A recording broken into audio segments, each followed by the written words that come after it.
السلام علیکم ورحمۃ اللہ وبرکاتہ، نحمدہ ونصلی علی رسولہ الکریم، اما بعد فاعوذ باللہ من الشیطان الرجیم، بسم اللہ الرحمن الرحیم۔ پرہیز علاج سے بہتر ہے، یعنی کوئی دوائی نہ لے، کچھ نہ لے، فاسٹنگ شروع کر دیں تو فاسٹنگ میں بھی شفا ہے۔ اور پھر دعائیں، آیات، سب سے بڑھ کر سورۃ الفاتحہ جس کا نام یہ شفا ہے، سورۃ الفاتحہ سے علاج کریں۔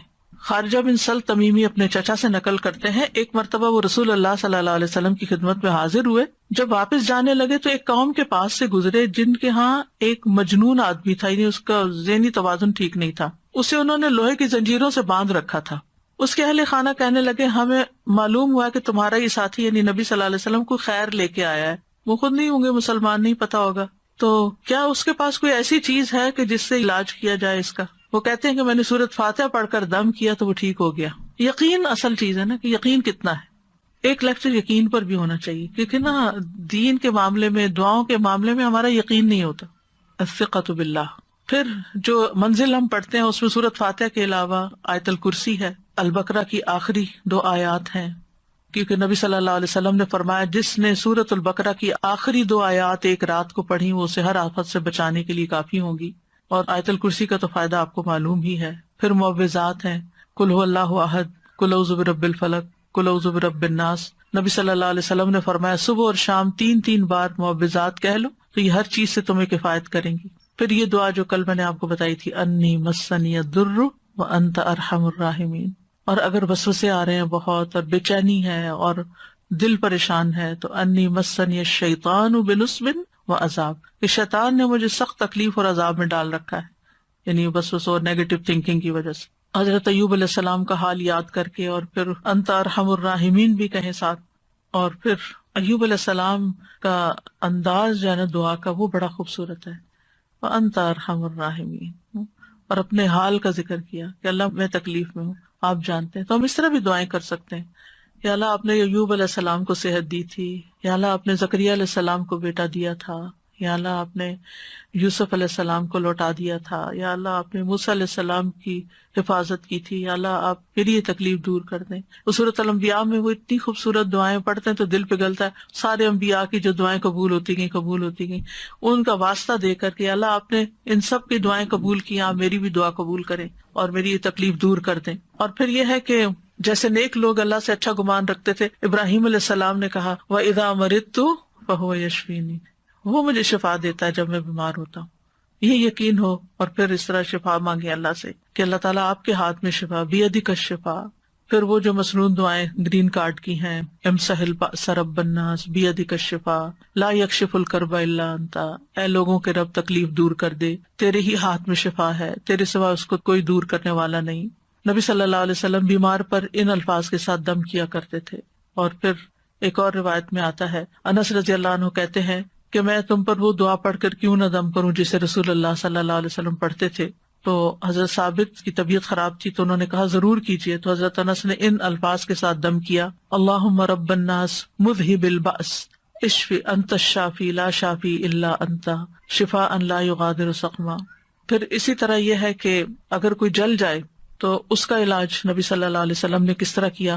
ایک خاتون کہتی ہیں کہ میں حبشہ سے واپس آ رہی تھی، مدینہ سے کچھ فاصلے پر تھی، تو کھانا پکانا شروع کیا، لکڑیاں ختم ہوئی تو لکڑیوں کی تلاش میں نکلی تو بچے نے ہانڈی اپنے اوپر گرا لی اور وہ بازو پہ گر گئی اور وہ جل گیا۔ تو وہ پھر لے کے نبی صلی اللہ علیہ وسلم کی خدمت میں حاضر ہوئی، کہا اللہ کے رسول صلی اللہ علیہ وسلم میرے ماں باپ آپ پہ قربان، یہ محمد بن حاتم ہیں اور ان کے ساتھ یہ ہوا ہے۔ تو آپ نے اپنا لعاب دہن ڈالا اور سر پہ ہاتھ پھیرا اور برکت کی دعا کی، اور اس جلی ہوئی جگہ پر لعاب دہن ڈالتے جاتے تھے اور ساتھ یہ دعا پڑھتے تھے، اذہب البأس رب الناس واشف انت الشافی لا شفاء الا شفاؤک اشف شفاء لا یغادر سقما۔ اور پچھلے دنوں ایک پوسٹ آپ نے بھی شاید دیکھی ہو جس میں وہ کوئی حکیم یا طبیب ایسی ریکمینڈ کرتا ہے کہ اگر کوئی شخص صبح کے وقت اپنا پہلا لعاب اپنی آنکھوں کے اندر لگاتا ہے تو اس کی آنکھوں کی بینائی تیز ہو جاتی ہے اور بیماریاں دور ہوتے ہیں۔ بہرحال لعاب کے اندر بھی اللہ نے شفا رکھی ہے۔ اور پھر اسی طرح خود کو تکلیف ہو، اور یہ تو میں نے بہت دفعہ آزمایا ہے کہ درد کی جگہ پر ہاتھ رکھ کے انسان 3 دفعہ بسم اللہ پڑھے اور 7 دفعہ اعوذ بعزت اللہ و قدرتی من شر ما اجد و احاذر.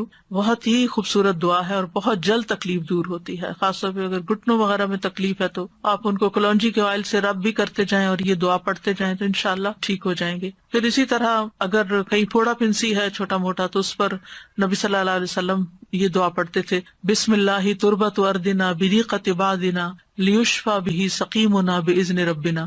اللہ کے نام کے ساتھ ہماری زمین کی مٹی، یعنی جس زمین پہ انسان رہتا ہے وہیں کی مٹی لے سکتا ہے اگر مدینہ کی مٹی نہ ہو. ہمارے رب کے حکم سے ہم میں سے بعض کے لعاب کے ساتھ ہمارے بیمار کو شفا دی جائے. یعنی وہاں پر کوئی بڑی بڑی فارمیسیز نہیں تھی، کوئی اور علاج کے لیے ہاسپٹل نہیں تھے، تو یہی چیزیں جو تھیں نبی صلی اللہ علیہ وسلم نے عملاً کر کے دکھائیں اور لوگوں کو فائدہ بھی پہنچا. تو نبی صلی اللہ علیہ وسلم کسی کے جسم پر کوئی پھوڑا، کوئی زخم، کوئی تکلیف ہوتی تو لعاب کے ساتھ مٹی لگا کے اس جگہ پر لگا دیتے تھے. اور راکھ کا لگانا جو ہے، آپ صلی اللہ علیہ وسلم کو جب جنگ احد میں آپ کو تکلیف پہنچی تھی تو حضرت فاطمہ نے چٹائی جلا کے اس کی راکھ جو تھی وہ وہاں لگا کے تو پٹی کی تھی، تو اس میں بھی اللہ تعالیٰ نے شفا رکھی ہے. اور پھر اسی طرح تکلیف اور پریشانی کے وقت کی جو عام دعائیں ہیں وہ بھی پڑھنی چاہیے. یا حی یا قیوم برحمتک استغیث اللہ اللہ ربی لا اشرک بہ شیئا. پھر اسی طرح لا الہ الا انت سبحانک انی کنت من الظالمین. پھر نبی صلی اللہ علیہ وسلم جب کرب اور تکلیف اور پریشانی اور بے چینی ہوتی تھی اس وقت پڑھتے تھے لا الہ الا اللہ العظیم الحلیم، لا الہ الا اللہ رب العرش العظیم، لا الہ الا اللہ رب السماوات و رب الارض و رب العرش الکریم. یعنی عرش سب سے بڑی چیز ہے نا مخلوقات میں سے، تو اس کے رب کا واسطہ دے کر پھر دعا کرتے تھے. پھر اسی طرح عافیت کی دعائیں بھی مانگنی چاہیے کہ اللہ تعالیٰ بیماریوں سے محفوظ رکھ، خاص طور پر جب کوئی وبا وغیرہ پھیلی ہو یا آپ کسی بیمار کو دیکھیں یا ہاسپٹل میں جائیں یا کسی کی تیمارداری کرنے جائیں. ویسے بھی صبح شام 3 دفعہ اللہم عافنی فی بدنی، اللہم عافنی فی سمعی، اللہم عافنی فی بصری، لا الہ الا انت. پھر اللہم انی اعوذ بک من زوال نعمتک وتحول عافیتک وفجاءۃ نقمتک وجمیع سخطک. اے اللہ بے شک میں تیری پناہ لیتا ہوں اس بات سے کہ تیری دی ہوئی کوئی نعمت مجھ سے چھن جائے اور تیری دی ہوئی عافیت پلٹ جائے اور کوئی ناگہانی عذاب آ جائے، اور میں تیری تمام ناراضگیوں سے تیری پناہ لیتا ہوں. اور پھر اللہم انی اعوذ بک من جہد البلاء ودرک الشقاء وسوء القضاء وشماتۃ الاعداء. اے اللہ بے شک میں تیری پناہ مانگتا ہوں سخت مصیبت، بدبختی لاحق ہونے، بری تقدیر اور دشمنوں کے خوش ہونے سے. پھر اسی طرح اللہم انی اعوذ بک من السمم والبکم والجنون والجذام والبرص وسیء الاسقام. اے اللہ بے شک میں بہرے پن، گنگے پن، پاگل پن، کوڑ، برس اور تمام بری بیماریوں سے تیری پناہ مانگتا ہوں. اور پھر اللہم انی اعوذ بک من الہم والحزن والعجز والکسل والجبن والبخل وغلبۃ الدین وقہر الرجال.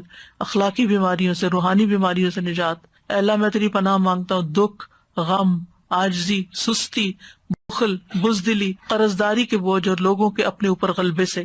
پھر اعوذ بکلمات اللہ التامات من شر ما خلق. ہر طرح کے شر سے اللہ تو مجھے بچا لے. جہاں بھی انسان جائے، کسی شہر میں جائے، کسی جگہ پر جائے، پلین میں ہو، کہیں پر آپ انٹر ہو، بینک میں، اسکول میں، تو 3 دفعہ اگر آپ یہ پڑھ لیں کوئی چیز آپ کو نقصان نہیں دیتی. کیونکہ انسان کو ڈر ہوتا ہے نا کہیں وائرسز ہوں گے، اور خاص طور پر آج کل کے سیناریو میں. پھر اعوذ بکلمات اللہ التامات من کل شیطان وہامۃ ومن کل عین لامۃ. یعنی لوگوں کی گیدرنگ میں جائیں، آپ کو ڈر ہوتا ہے کہ نظر نہ لگ جائے، کوئی اور اسی طرح کی چیز. یہ دعا بھی بہت فائدے کی ہے، ویسے بھی پڑھنی چاہیے. اور پھر شیطانی وسوسے سے اگر بہت نیگیٹو تھنکنگ ہو رہی ہو اور بہت برے برے خیالات آ رہے ہوں، کسی کے بارے میں کوئی بات بہت بری ستا رہی ہو، تو اعوذ بکلمات اللہ التامات من غضبہ وعقابہ وشر عبادہ ومن ھمزات الشیاطین وان یحضرون. خاص طور پہ برا خواب آنے کے بعد اگر دل پہ بار بار پریشانی کا خیال آ رہا ہے، بار بار آ رہا ہے، تو اس کو بھی جھٹکنے کے لیے یہ دعا پڑھی جا سکتی. تو اللہ تعالیٰ محفوظ رکھیں گے. اب بس آخر میں چند موٹی موٹی باتیں کہ اگر آپ کسی بیمار کے پاس جائیں تو کن چیزوں کا خیال رکھیں، کیونکہ مریضوں کی عادت کا حکم دیا گیا ہے، کیونکہ اس سے انسان کو اپنی نعمتیں یاد آتی ہیں اور انسان کو آخرت کی یاد آتی ہے. اور مسلمان کی عادت جو ہے وہ دوسرے مسلمان پر حق ہے، خاص طور پر اگر کوئی قریبی لوگوں میں سے ہو. نبی صلی اللہ علیہ وسلم نے فرمایا جب کوئی شخص اپنے کسی مسلمان بھائی کی عادت کرتا ہے تو وہ جنت کے باغات میں چلتا ہے یہاں تک کہ بیٹھ جائے. اس کے بیٹھنے پر اللہ کی رحمت اسے ڈھانپ لیتی ہے. اگر واقعی عادت کی نیت سے کسی کے پاس جاتے ہیں اور عبادت کی نیت سے اور اگر صبح کے وقت جائے تو شام تک 70,000 فرشتے اس کے لیے دعائے بخشش کرتے ہیں، اور شام کو جائے تو صبح تک، یعنی اتنا بڑا اجر و ثواب ہے۔ اور اعادت نہ کرنے والوں کی مذمت کی گئی ہے۔ اللہ تعالیٰ قیامت کے دن فرمائیں گے کہ میرا فلاں بندہ بیمار تھا، تو نے اس کی عادت نہیں کی، یعنی تم نے اس کا حال ہی نہیں پوچھا، اگر تو اس کی عادت کرتا تو مجھے اس کے پاس پاتا۔ عادت کرتے وقت اسے اجر کی خوشخبری دی جاتی ہے، اور مریض کو دعا دے کر خوش کریں، ہو سکے اس کو دم کر دیں اور دعا کا کارڈ دے دیں، کوئی بھی ایسی چیز اس کو بتائیں کہ یہ بیماری اس کے درجات کی بلندی کا ذریعہ، اچھی باتیں کریں، حوصلہ افزائی کریں، غم گساری کریں۔ اور عیادت کے وقت کی دعاؤں میں لا بأس طہور انشاءاللہ، کوئی بات نہیں، ٹھیک ہو جاؤ گے، سب صاف ہو جائے گا۔ اگر اور دعائیں آپ کو لمبی چوڑی نہیں بھی آتی تو سورۃ فاتحہ تو سب کو آتی، سورۃ فاتحہ پڑھ کے دم کر دیں، معوذات پڑھ کے دم کر دیں، اور پھر اسأل اللہ العظیم رب العرش العظیم ان یشفیک 7 دفعہ پڑھ کے آپ اس پہ دم کر دیں۔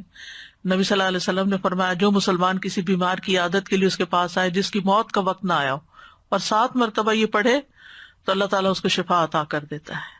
تو یہ بیمار کے لیے پڑھنی چاہیے۔ پھر اللہم اشف فلان، اگر دور بیٹھے ہیں تو دور سے دعائیں کر دیں، اور دیگر بھی اذہب البأس اور مذہب البأس، اور یہ ساری دعائیں جو پہلے میں آپ کو بتا چکی ہوں دیگر بیماریوں کے علاج میں، یہ دعائیں گرین کارڈ پہ لکھی ہوئی ہیں، ان سب کا بھی، یعنی اگر آپ کے پاس زبانی یاد نہیں تو دیکھ کے بھی آپ ان کو پڑھ سکتے ہیں۔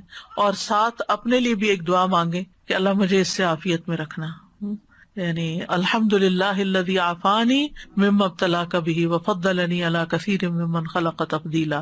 تو حدیث میں آتا ہے کہ جو یہ پڑھے گا اس مصیبت سے محفوظ رہے گا جس میں دوسرا مبتلا ہے۔ تو اللہ تعالیٰ ہمیں بیماریوں میں اور ساری تکلیفوں میں درست رویہ اختیار کرنے کی توفیق دے، اور سنت کے مطابق علاج بھی اور بہیو کرنے کی توفیق دے جس سے اللہ تعالیٰ راضی ہو جائے۔ یہ ایک باری امتحان ہے، اس امتحان کو پاس کرنا ضروری ہے، اور پاس کرنے پر بہت بڑے درجات ہیں، اور اگر انسان اس پر ناکام ہو جاتا ہے تو دنیا میں بھی تکلیف اور آخرت کی بھی تکلیف۔ وآخر دعوانا ان الحمد للہ رب العالمین۔ سبحانک اللہم وبحمدک، اشہد ان لا الہ الا انت، استغفرک واتوب الیک۔